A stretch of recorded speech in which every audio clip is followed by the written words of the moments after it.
Okay, so we will start.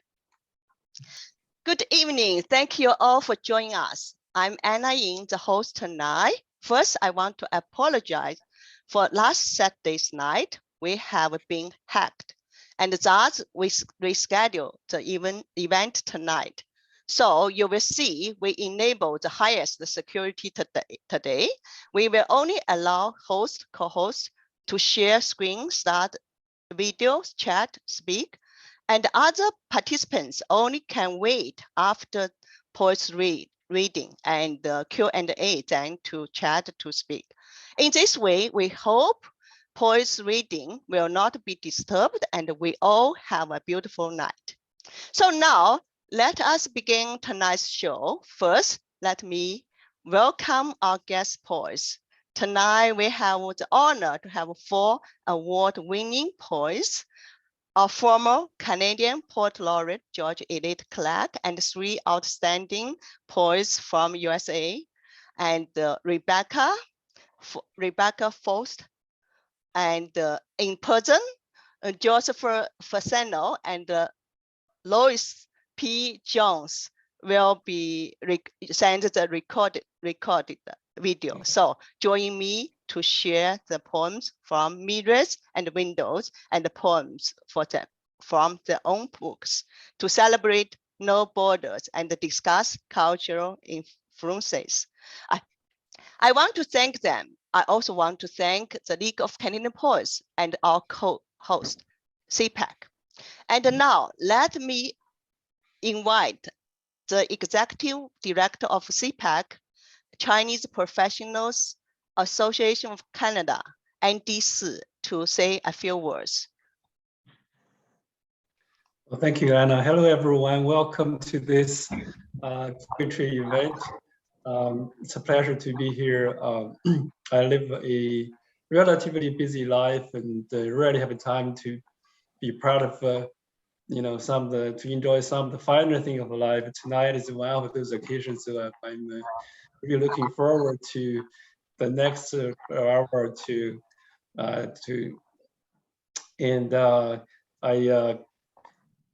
We live in a very busy time, and the world is, kind of chaotic right now, and fairly noisy and messy in some of the places.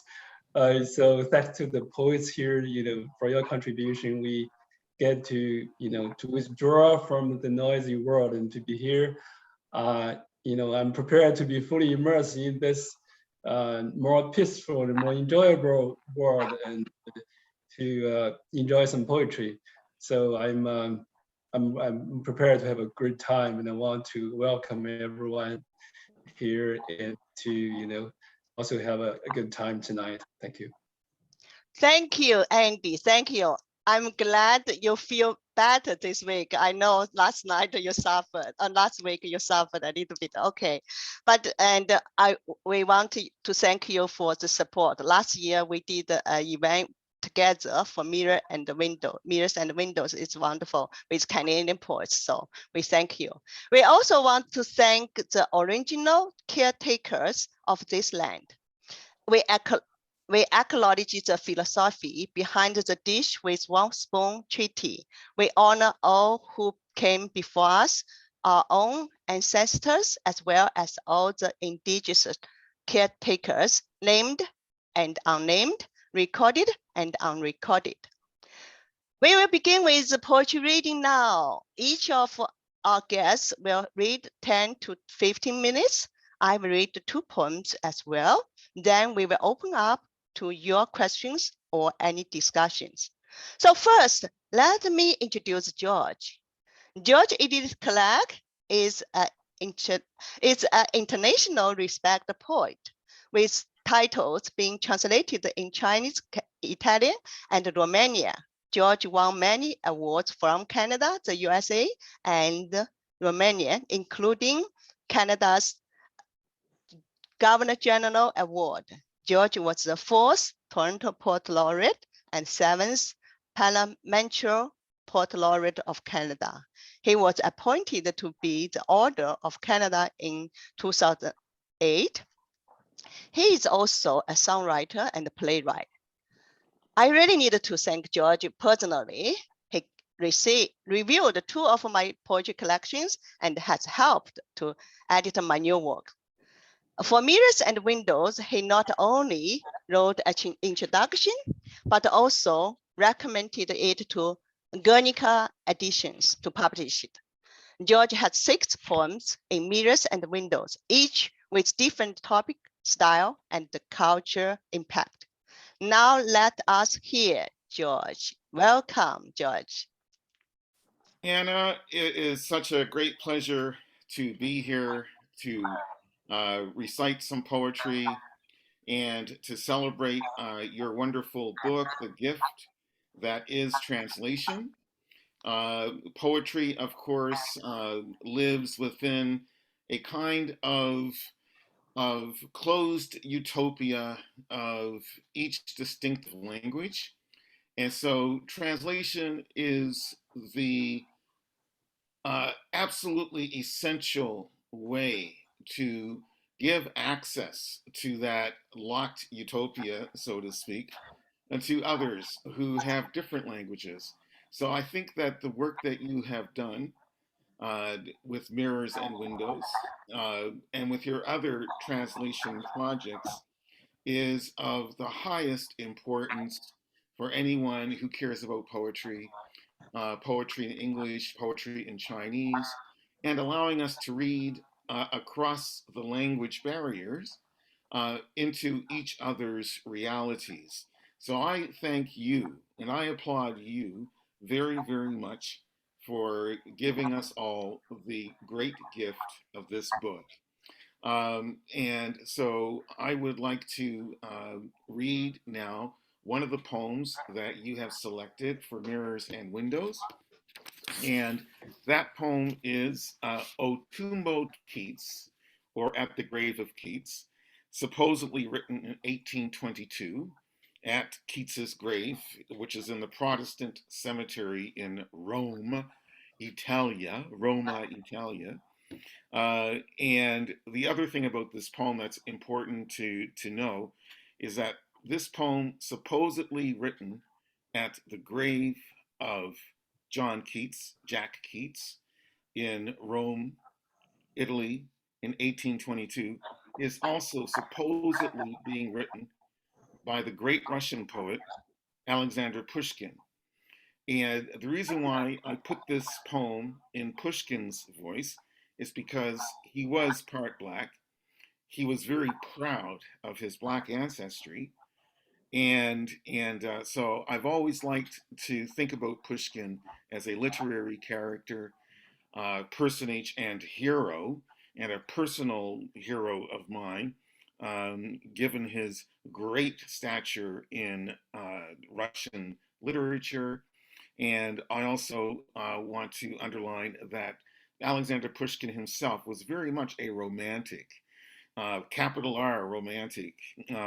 I mean, he died in a duel. You can't get much more romantic than that. So here it is. Sorry for the preamble. Otumbo de Keats, 1822, Alexander Pushkin. Language fabricates intimates. The very alphabet pledges incipient pleasantries to rollick in letters, to kiss without kissing. Note the glib efficacy of the tongue at lying, or to indulge injurious prophesying, or wielding a battering ram limerick to hurl a potentate off a pedestal. Keats, I come to you as a back page specter, a wanton haunt, my unidentifiable shadow crossing over your lines, to find in thee, beyond the grave's beguiling caricature, arborescent headstone, thy iconic glamour that cancels the grave's purgatorial visibility. Thou art never as marginal as a corpse, but sprout poems like Gilded Lilies, Opaque Ink, Jetting White Sunlight, La Dolce Vita of Liberty, What Flowers from Your Acreage, as vast as the Roman alphabet. And I'll add that that poem was written in Roma, Italia, at Keats's grave on the 15th of February, 2014. And I want to thank Anna once again for her acceptance of that poem and her translation of it. I want to read now from a brand new book, which is titled J'accuse, Poem versus Silence.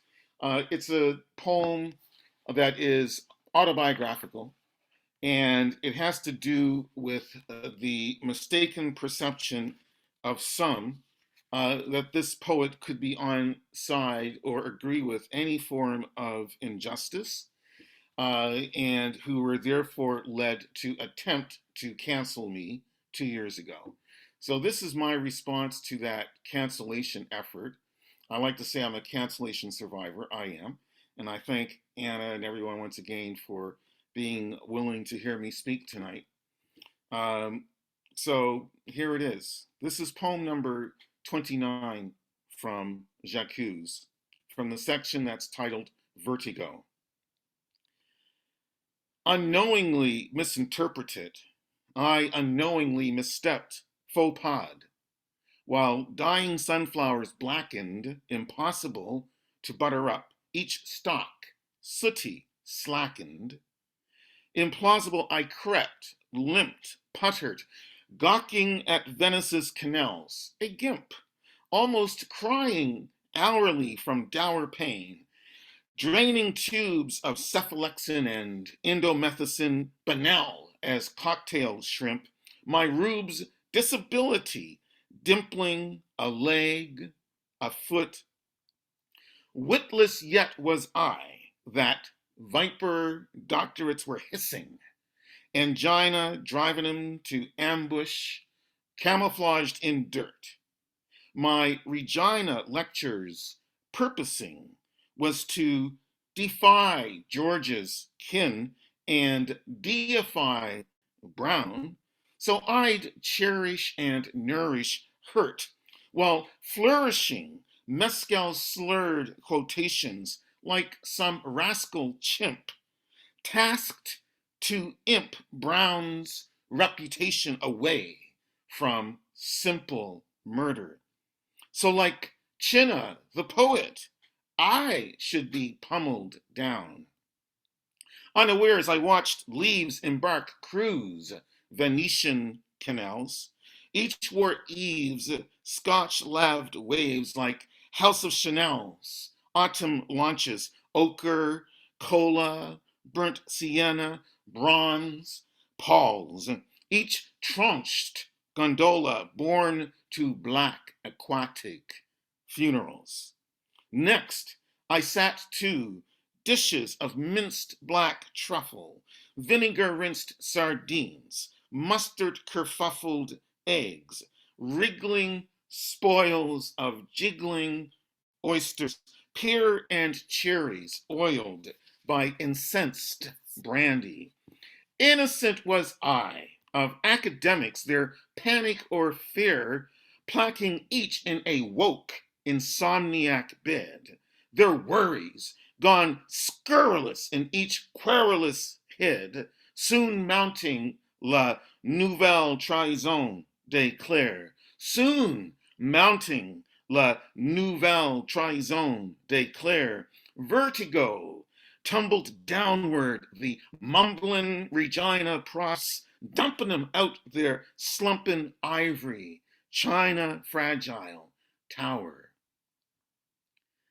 The next poem I'd like to read is also from J'accuse, Poem versus Silence. Again, I am answering back to those who did not allow me any opportunity to defend myself against scurrilous accusations.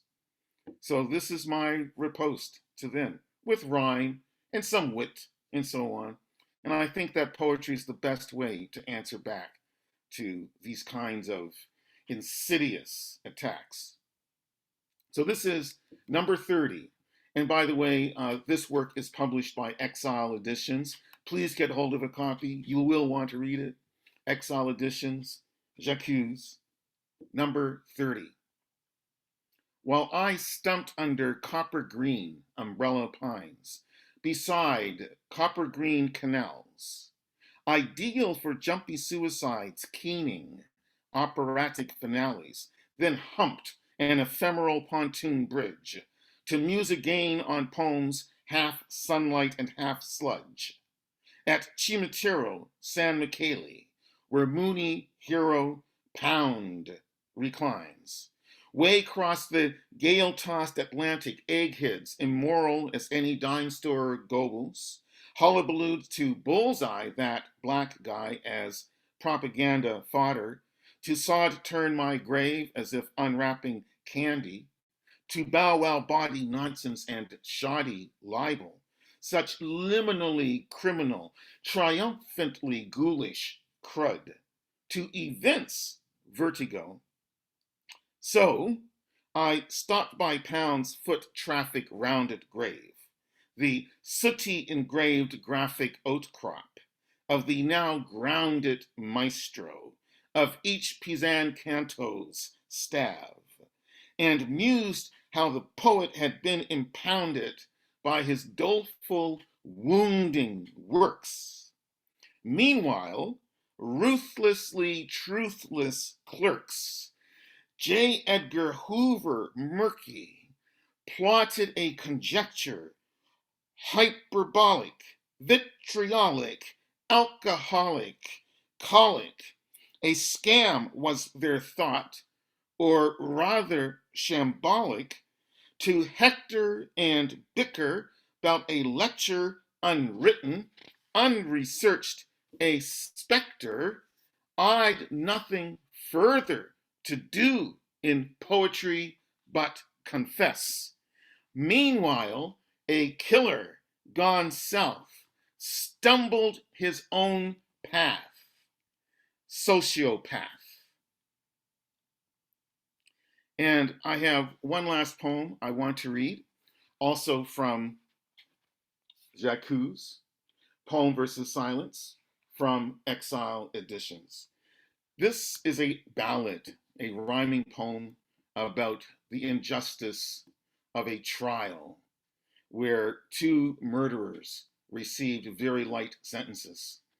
And so this poem is a denunciation of the justice system for its racism, for its sexism, and its classism. Number 15, his ponderous honor chose to try. A mother broke like pottery, her blood dark but buttery, to maul her in the mortuary. A squalid, pale-face coterie had elected to try, not murder, but sluttery, tongues perfected battery. The accused snagged a lottery. Latin words could shadow flattery.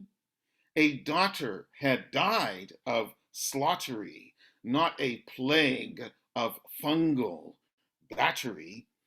Only the mad hattery of a squatter court could try. A corpse for sluttery, vaunt southern comfort as poetry, whose tears were merely watery, that Jurassic coterie, students of classic poetry, whose lines lyric battery, a citizen's blood is glittery, in the ditch her breath jittery, the Milky Way turns buttery, as she, martyr, flutters into poetry. I have no else way to try, Latinate voices fluttery in a squatter court mad hattery where the muse is murdered poetry, no shadow of a doubt. Thank you for your attention. I appreciate it.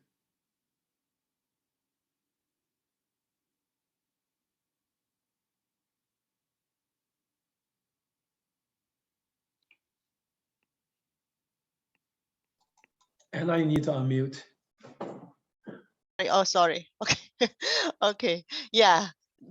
As always, George, your poetry is very powerful, provocative, and with lots of cultural reference. And I remember to translate your poems are very difficult. Yeah. So, and I wrote an essay to talk about these difficulties. Yeah. And also, in 2020, we had several one-on-one poetry in translation events, right, to discuss the details. And today you talk about the survive, talk about your difficulty time, like I feel recently, right? And I read your book, this book, lately published, Where Beauty Survived.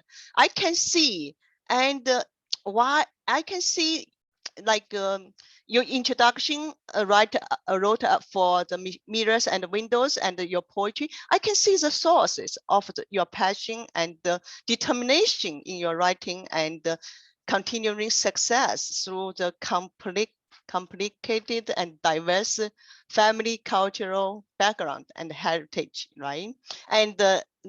And we hear your poetry so rich of the language, it also mix different language. It's so powerful, and they have the different cultural heritage there. So later on, I hope we can discuss this, and we will come back later to discuss more.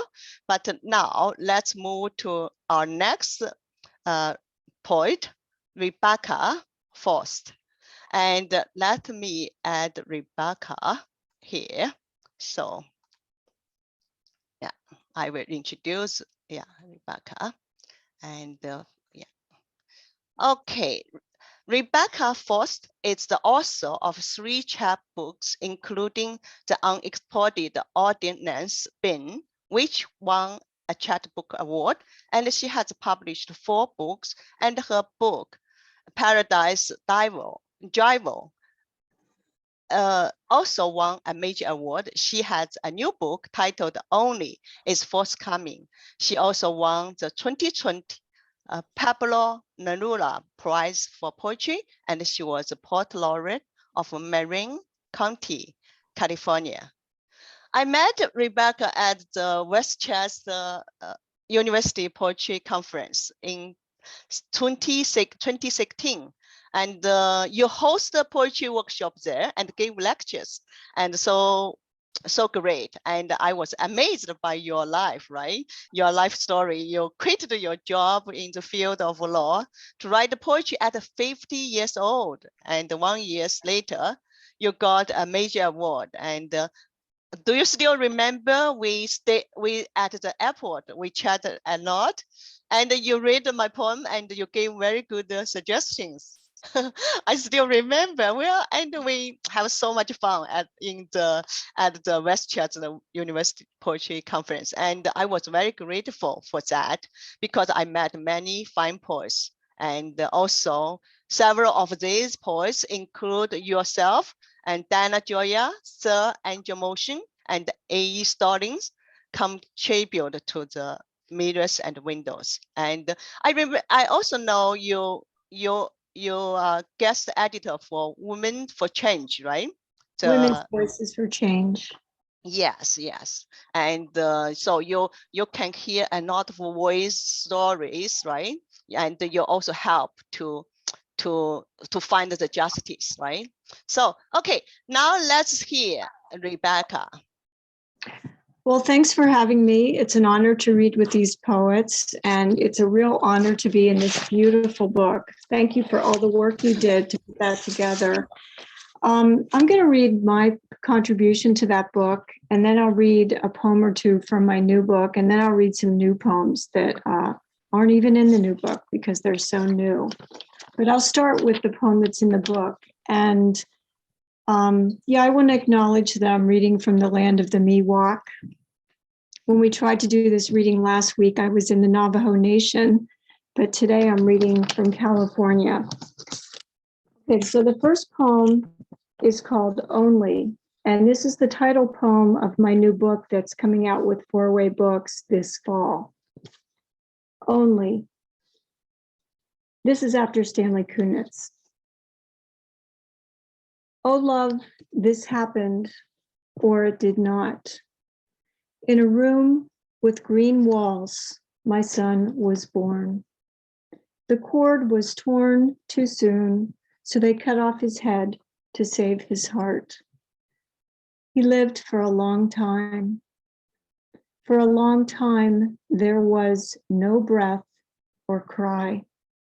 When finally he spoke the wide, whorled leaves of corn. He spoke the crickets and clusters beneath the sheaves. He sang the soil in. He sang the wind in the dune and the hush of ebb tide. Some say he died.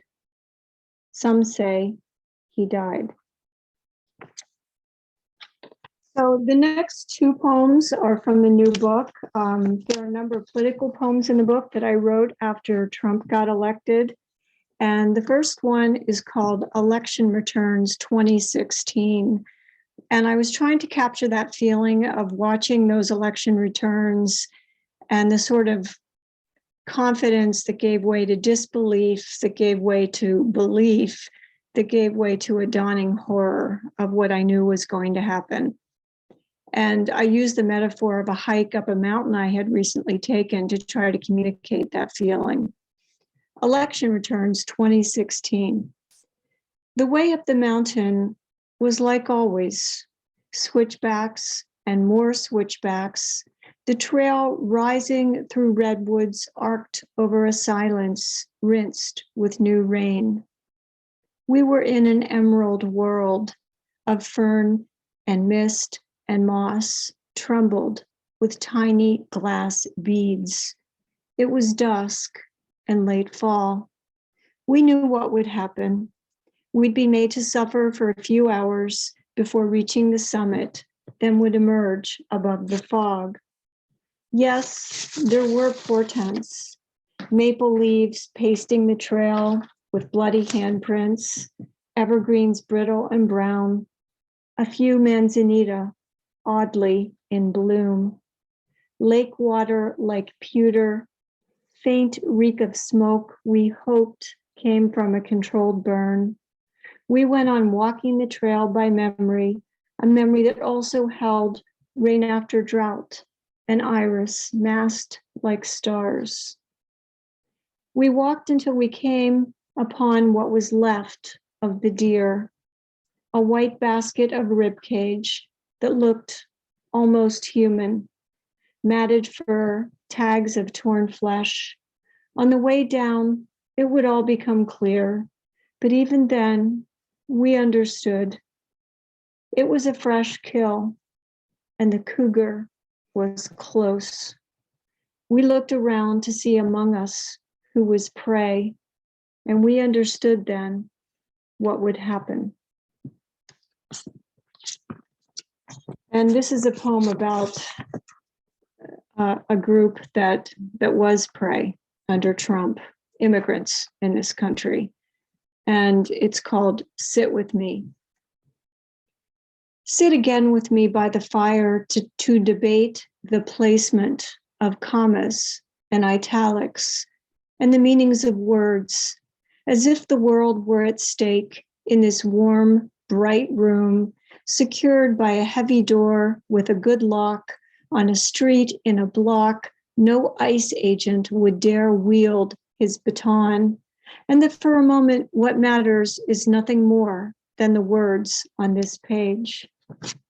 Here in this room, we believe in choosing the right words in the right order, and that it makes a difference whether craven means crass or something more odious, like openly indifferent to suffering. Even if both happen to apply, only one is precisely correct, and we believe that matters. After the election, a woman on the bus cried out while checking her phone. "Thank God," she said, "the bees are no longer going extinct. They've been taken off the endangered list." It was not long after that the EPA was shut down, and the word criminal was amended to mean children who escape into this country from earthquakes, machetes, and guns. So many children crossing those rivers, and last night workers taken right out of the kitchen at Cavallo Point. But here in my neighborhood, the magnolias are unfolding large, creamy blooms with an abandon that brings to mind the words wanton and craven. Sit with me again and remind me words matter as much as the world. Remind me craven means not crass, but cowardly, even if both happen to apply to our president. And evil and immoral are almost always over the top in a poem. Tell me what each term means and does not mean, and what this particular 4-year term means to the father who worked here for 20 years and now must leave his family behind. And tell me how to parse a sentence that balances weeping with silence, children with criminal and abandon, and president with craven and crass and openly indifferent to suffering, immoral and evil. Give me any meaning that makes any sense and will not allow the reader to choose or to turn away. And I think I'm gonna close with a new poem that I wrote during the pandemic that recently was published in Arts and New Letters Journal. And it's called, "And for a Time We Lived." And for a time we lived like gods. We said water, and there was water. We said light, and there was light. So much light at any hour, photons harnessed and pressed into service. The water was pure, except in certain neighborhoods near the old factories and mines. The air was almost pure, except in certain neighborhoods where it was poison. We wanted for nothing. We had work and we had play, amazing play, actual plays on a grand scale before town-sized crowds. There was fresh fruit out of season and sustainably caught fish. Our wish was Siri's command. Supply met demand, so far as we knew. And if we lacked bread or wine, we were born for more in cars that kept our feet from touching the ground, born so fast it felt like flying. And there was actual flying then too. There was always more in profusion. There was, yes, confusion and general alarm, the usual armies clashing by night, wildfires, derricos, earthquakes, wars, cops killing young Black and brown men in the streets, and occasional curfews that taught us to rise and retire with the light. We had bread and circuses streaming endless new episodes. We had devices for everything, electric combs and toothbrushes, robot vacuums, GPS, laptop panopticons from which to view the world at a great remove. Aside from all that, we had birches silvered by moonlight, cherry blooms like a wedding, live oak and owls blinking on telephone poles. Our screens were a window and also a barrier and a shield. Terror was distant and noiseless until the sound was turned on. Commerce and culture and chaos rolled like a benevolent tsunami across and through our mostly green lands. We met in large groups then, and often touching each other's faces and hands. Thank you so much.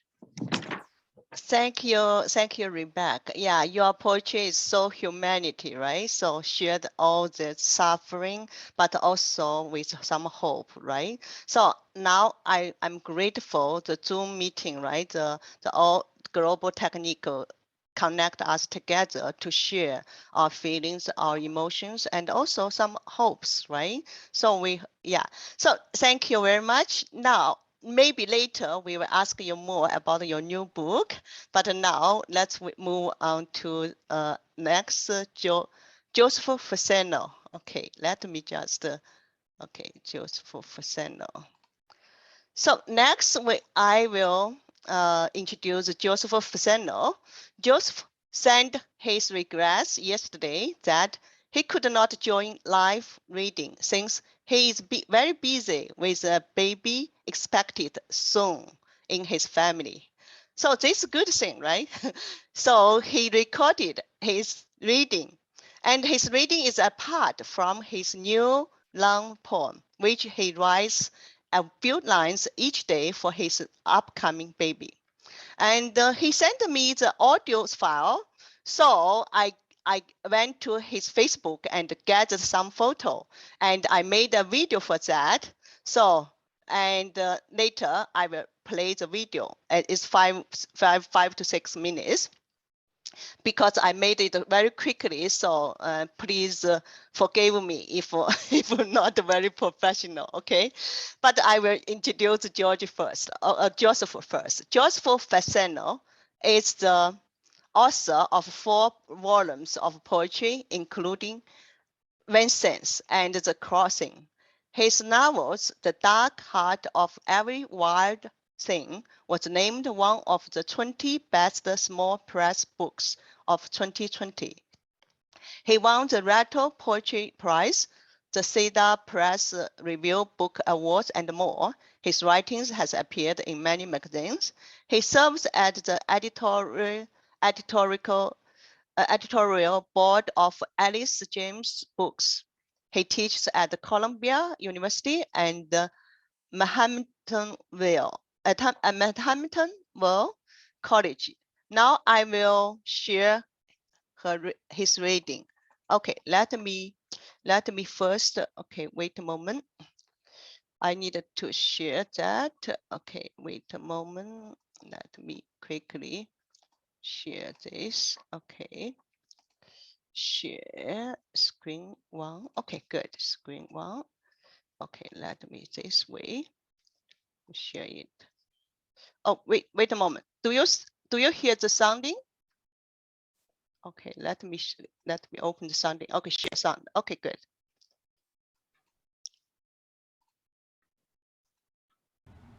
Child, who, if not you, will sing the song of your life? Child, love is not enough. When the lions balked before the praying saint, he pulled the great manes toward him. Child, you will lose flowers. Child, your heart is unbroken horses. May no one who does not know his own heart like a master ever lay a hand upon those folds. My mother was the silences of locked up hymnals. My father was the keys in the well. You have to remember. Remember you are the afterlife of someone. Remember the battered stallions of childhood, and though it comes stumblingly, justice will come. Remember the other world is this one. Remember to love risk as much as sunlight. Remember love is not a shelter from ourselves. You who have touched the foal kicking in the body of the mare, your voice of joy is still in you somewhere. You who have walked out at dawn and touched the buck caught in the wire, what have you done with the great fear that was entrusted to you? You who hear so clearly the jangle of money, what excuse would you have for not hearing my life? I have heard your childhood in you, like empty cages in the branches. I have felt your death song like migrations before they rise. I have touched your heart like a fawn in the breach and learned the trembling is just the new life trying to be born. I have felt your father's silence in your life like rust in the halters in the dark barn. I have felt madness nip at my life like a mare that knows the way. The wise say where there is pity, there cannot be love, but it is not so. Pity the ones who do not know every life is a ghost story. Pity the ones who think the moon is done with us. Pity the ones who choose to sleep rather than to dream. Pity the ones who destroy the mysteries they cannot hold. Pity the ones who need to silence someone else's song to hear their own. Pity the ones who think something that does not begin can never end. Pity the ones who think their work needs a reward. Pity the ones who cannot be alone. I have known the broken ones who hold themselves alone, but they can still wake with their one song in their arms. I have held someone with her first dream still leaving her. I have seen the sorrow in men's eyes when they create. Let them say my triumph was to stay open in a savage place. You left your song like wineskins in my rafters. You left your silence like a spur on every bed. Do you want to have a name or quietly touch the truth? I have touched the moon in you like a fawn left in the branches after the floods have come. I have rubbed the moon like horse blood from my father's boots. My life was lost when I stopped giving thanks. Thanks be to cotton and to briar. Thanks be to thirst and to worry. Thanks be to boys' voices breaking like fresh colts in deep snow. Thanks be to birds who abandon what's been touched by human hands. Thanks be to wine that stains our teeth to show our joy. Thanks be to the sober truth of light. Thanks be to the lion's chins on the saint's chest, for even death had to rest. Thanks be to our love like contraband sewn into our clothes. Thanks be to loves that do not end and loves that do. Thanks be to daughters who know their strength. Thanks be to boys who don't rob robins' nests. Thanks be to songs that have an end, for we can leave our hearts like harps in the willows. Thanks be to the rapture and the dread. You have carried all the foxes from the cellar. You have touched your scripture like the boot marks of a hanged boy. You have left the moon like the christening dresses of your sisters. You have laid your hand on your father's heart like the grave of your childhood horses. You have carried grief like empty bridles on your shoulders. You have walked out in your mourning clothes and cradled the face of the great mare. What if you do not even know the great question of your life? Thank you. So Josh also writes songs. I now play a short video of him singing. I remixed 2 parts. Wait a moment. I remixed 2 parts and of the video, 1 part of George Diana's reading. And the other part is Joseph singing for a global Chinese New Year online celebration. But here I will share Joseph's singing. Okay, let me move to Joseph's singing. So, okay, let me see. Okay, yeah.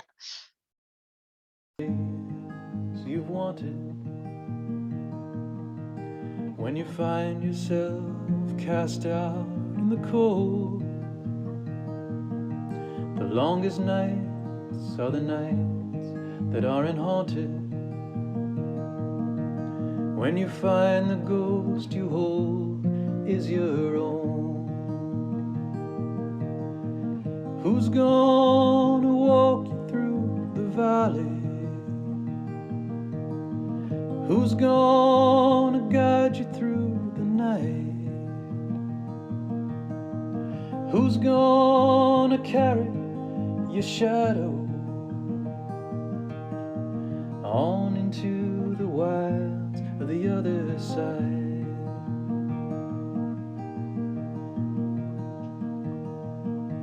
So you build your little boat in the fallow, while the owl calls in the darkness of the pine. But the river is twisted and shallow, and the wise ones only fly when it's time. Who's gonna walk you through the valley? Who's gonna guide you through the night? Who's gonna carry your shadow on into the wilds of the other side?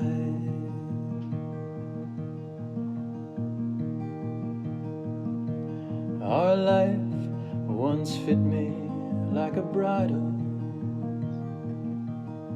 softened in the places we had tried. But you slipped it off and laid it on the fire, and the smoke knows the way I must ride. Who's gonna walk you through the valley? Who's gonna guide you through the night? Who's gonna carry your shadow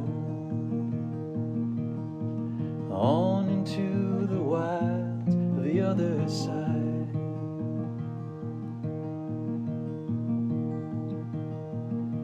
So close the door to that broken place of changes, and see you are the beast you would flee.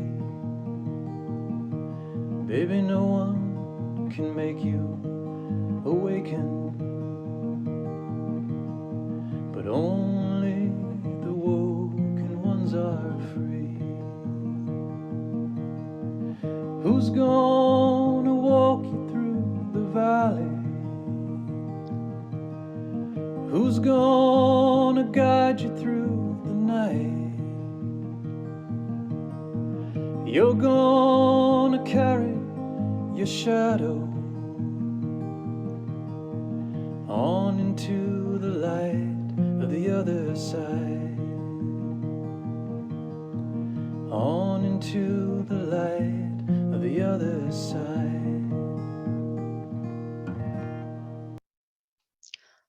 Okay, now I will stop sharing, and I stop sharing. I will read two of my poems today now, and as we all agree, our culture and influence and all change us, influence our things. So as I immigrated to Canada, and I found I opened to the new world and the new culture, so my writing has changed.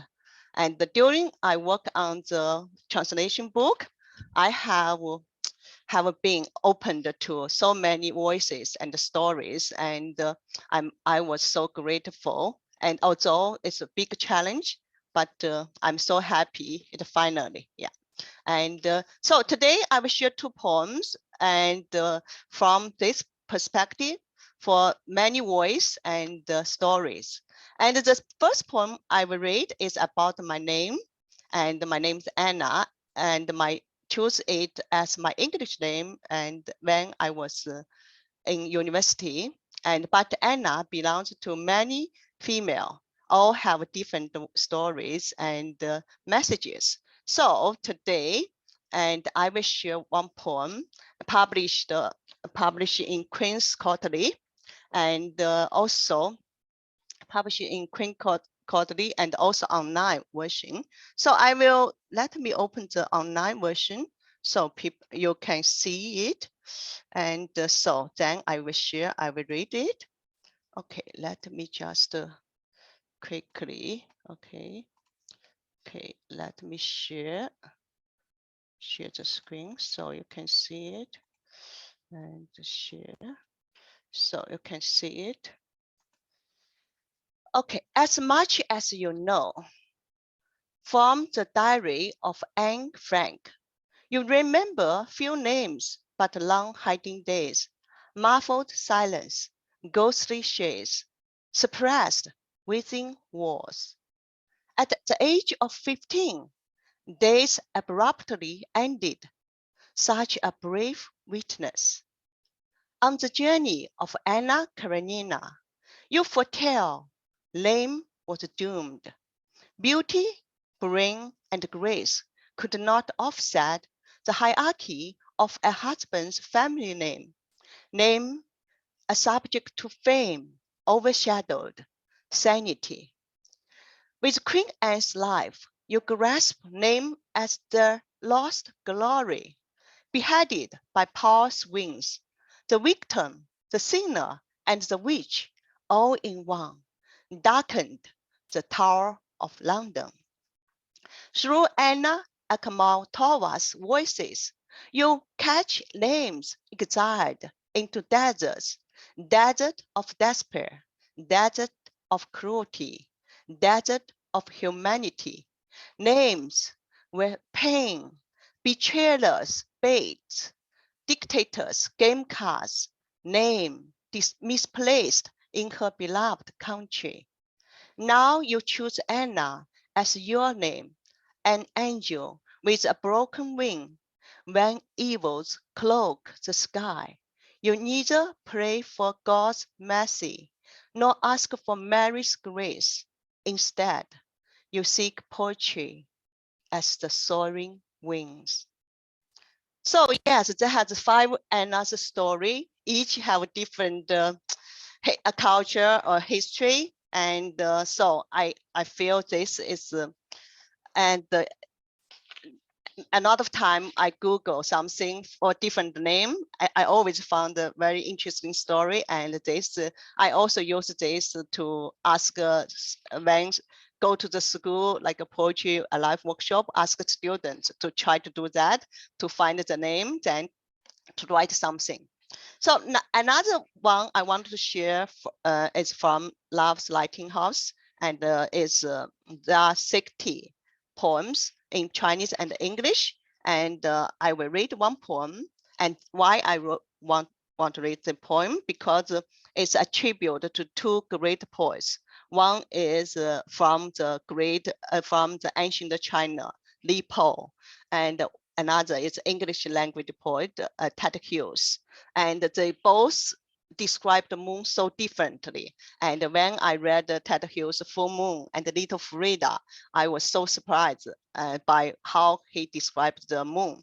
And they all see the beauty of the moon, and the moon for me touched me, and because I feel the nature is so generous, and it shares the beauty without string, share the beauty for free for everyone. So the moon on the sky, everyone can see it, everyone can share its beauty. So that's what I mean. Poetry is the same, right? Poetry and art is the same, and everyone can find the power, find the beauty there. So I will share the poem.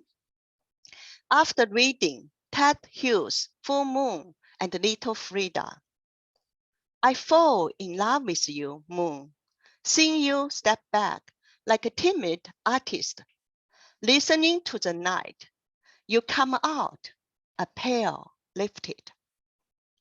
Moon, they're gone. They left you watching over the river. How many years since? And you watch the small village becoming a floating island.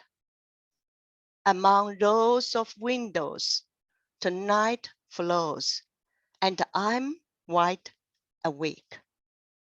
How much I want to imitate Li Po, dancing with his white sleeves, a humming from his burning heart, night after night, inviting you for a drink.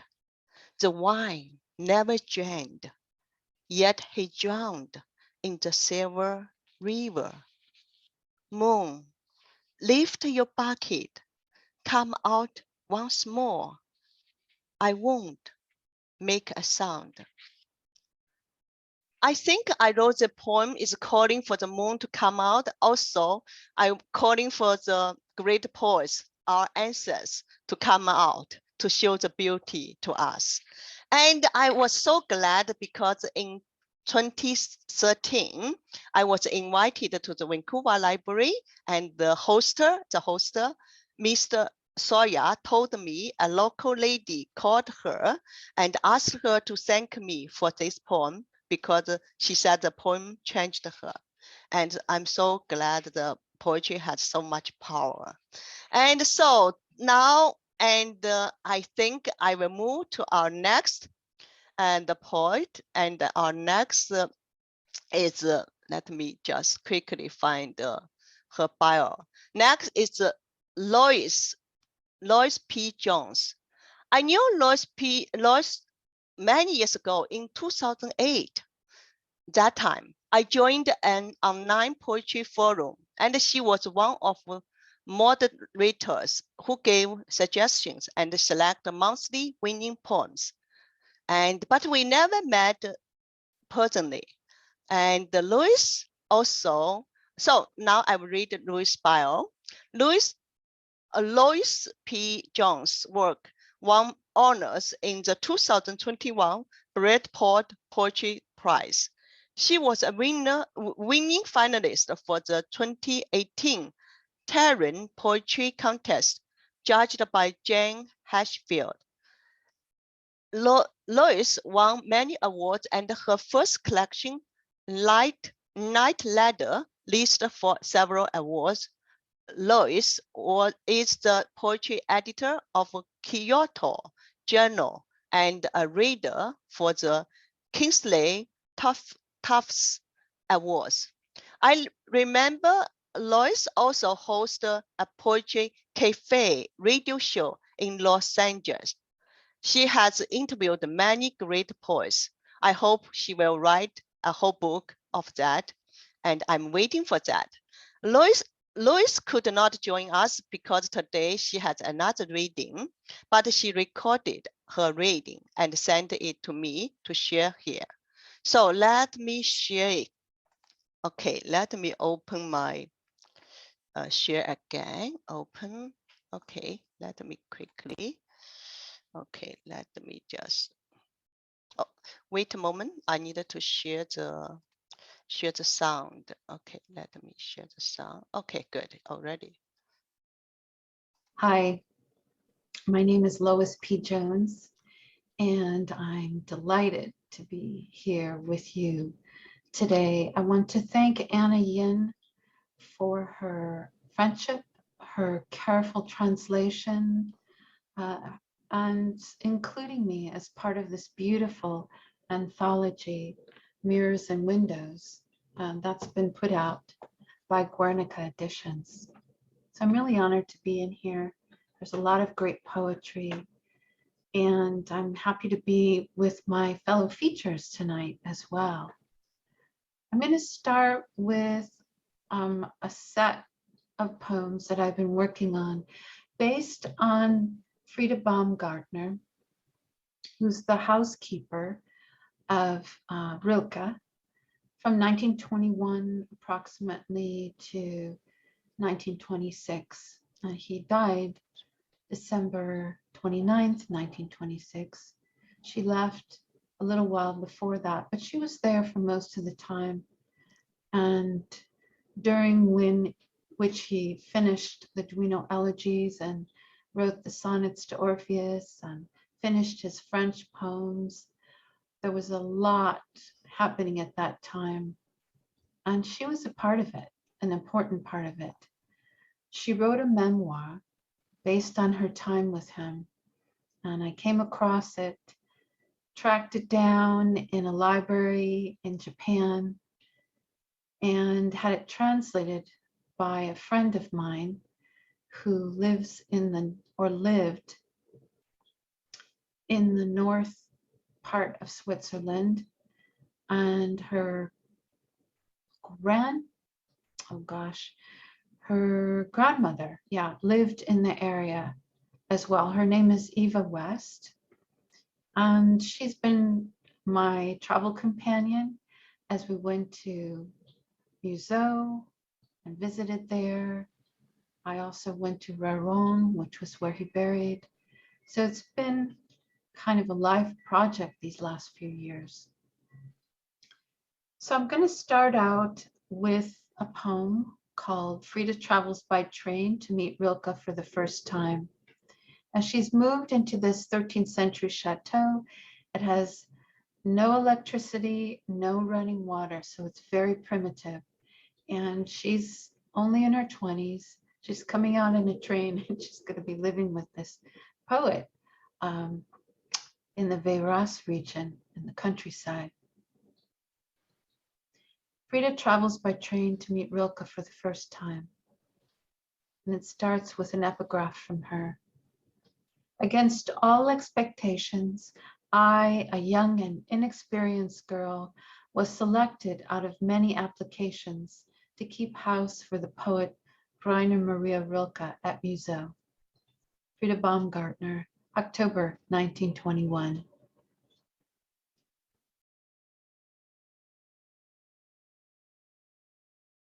The sky is complicated and flawed, and we're up there in it, opening its letters, crossing countries to clean someone's closets, crossing mountains stacked with chanting, stacked with secrets, strange tongues that want to define us, that refuse to taste us, as in tasting the last honey-dipped slice of apple on this train.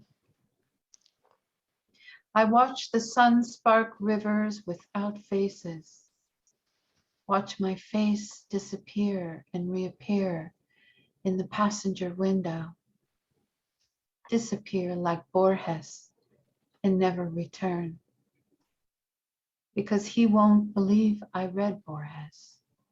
He won't believe I can attend to his silence. Silence is a letter you never open. It's a ball of yarn knitting sky in a corner. What we want, we fashion.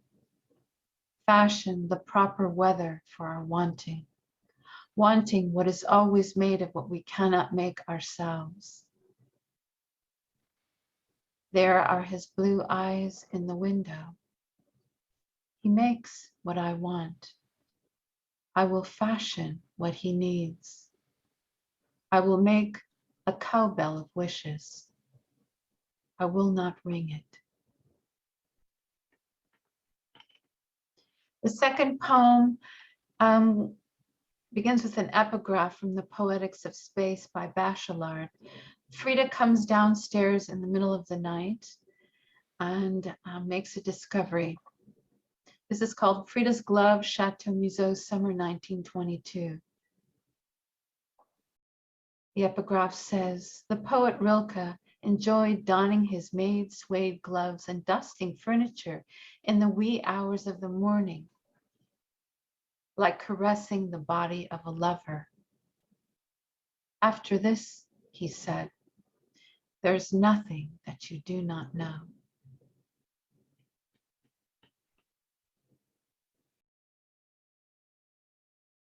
A candle burned inside my brow. I could not pinch its flame, so I crept out of the fevered bed to the force of our floors and their green against my feet. There was just a hand at first, moving up the velvet drapes, independent as a whistle from nowhere. A thin figure appeared, fingers and thumb gliding up the drape's edge. There was something at the wrist, a thickness, and between the fingers like a new skin, a fourchette with a slight webbing that layered the delicate hand. My suede glove moved slowly up the plaited cord, then down. One finger drew a line from forehead to neck, and I felt as if he traced my own throat, down to the clavicle, then up to the edge of my left lobe. I shivered. The moon shook too, so sewn to the poet's mind that the fabric of our scene tilted, then buried itself in the night scene.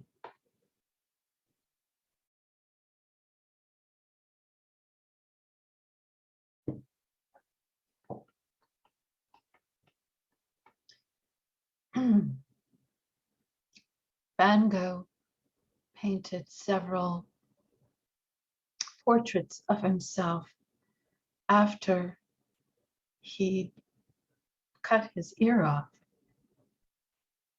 And they're known as self-portrait with bandaged ear. This one in particular is self-portrait with bandaged ear and pipe, 1889.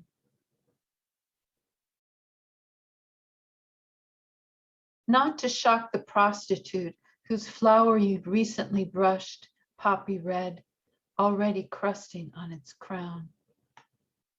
Not because Menier's worm bore its way into your mind, or how lead from paint you drank drew you down its dark well. Not that you sliced it with a razor when Theo told you he was marrying Jo Van. Not even a recent theory.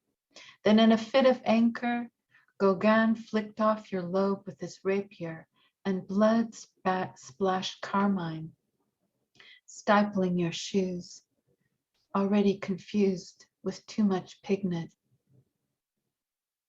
It's still a mystery, sticky as tallow. Believe what you wish. Perhaps, as Lovis suggests, the whore placed the ear on her windowsill to listen for her when she didn't want to listen anymore. Whether to comfort or terrify, he didn't say.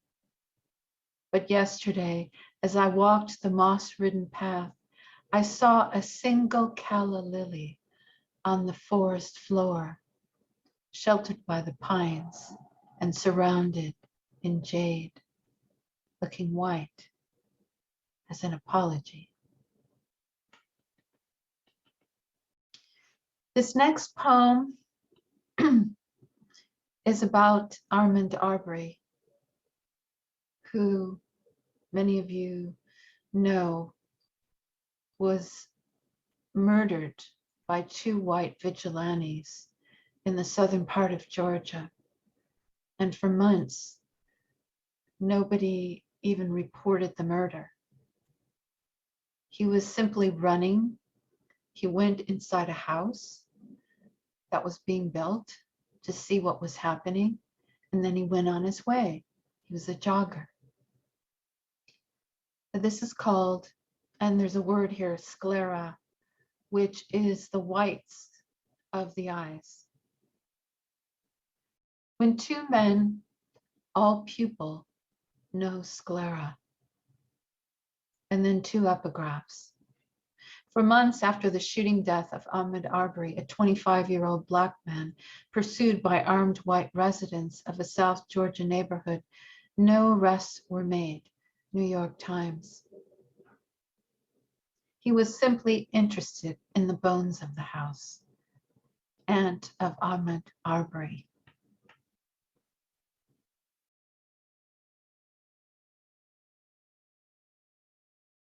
I've seen these crows before, perched on the laundry line, sheltered in the shade of a ghost sheet, Black is black's pupil and never a membrane of reason. I've seen crow down and crawl crafty.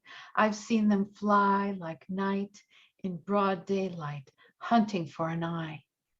And what the running man sees in his last moments is a wing so wide he can't escape, and somewhere close its pupil, not chatoyant, but flat black as empty. He sees the shadow of talons before the piercing, what he saw before, windows waiting for glass. He knew the fresh scent of pine inside the bones of a house being built. Any man will stand beneath the new timbers of a home and press their palms to its dirt. Any man will run to feel the wind move through them. A predator knows this. That's how the crow opens up a man when he dies, eating the soft tissue of what he sees, then burying the rest.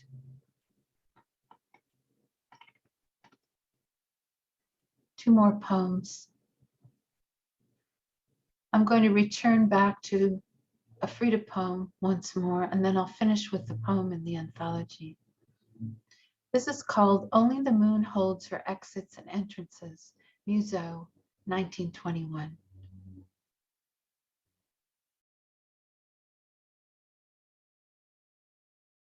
I don't believe what my body says. The whole of me too tall for most men. My voice a wounded animal. A body that holds forks and knives and pokers for the fire. Blue coals, alive as dusk.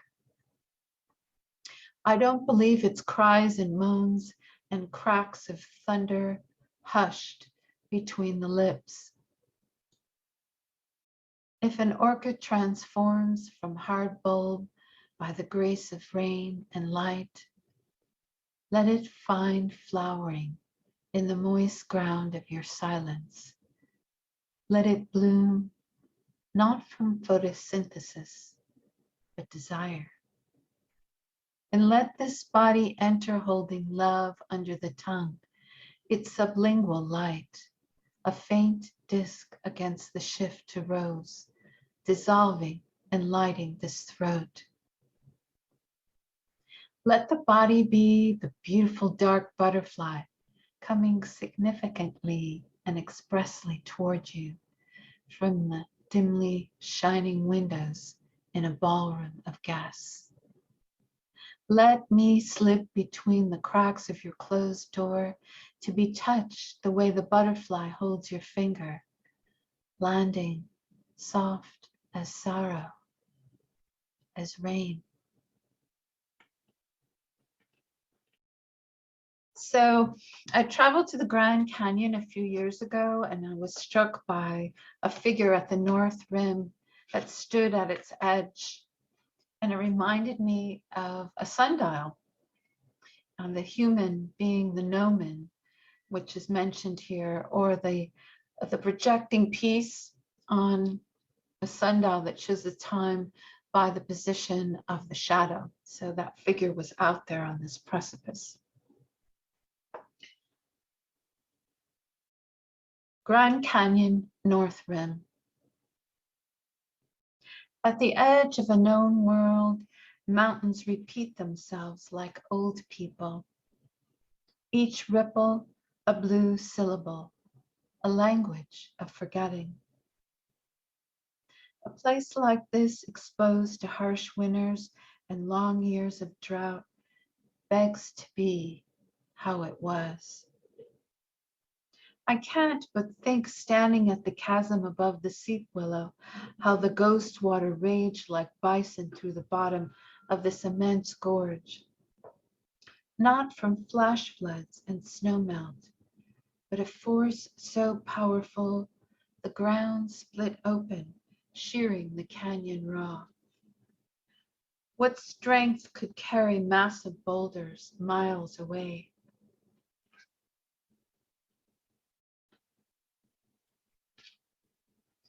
Surely no methodical erosion, but a truth catastrophic, leaving this maw, this mouth to gawk.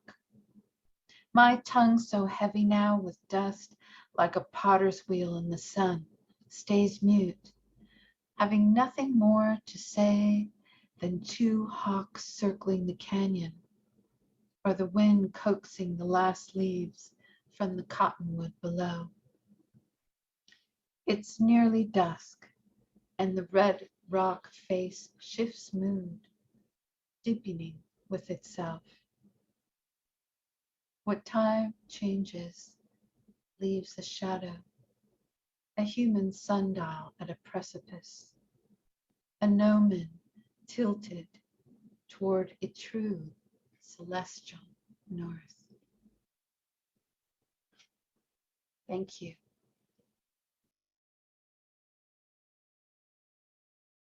Oh, sorry. Okay, thank you. So, hello. Okay, sorry. Thank you all. So our post-reading session finished. So we can have the Q, like how to say, have the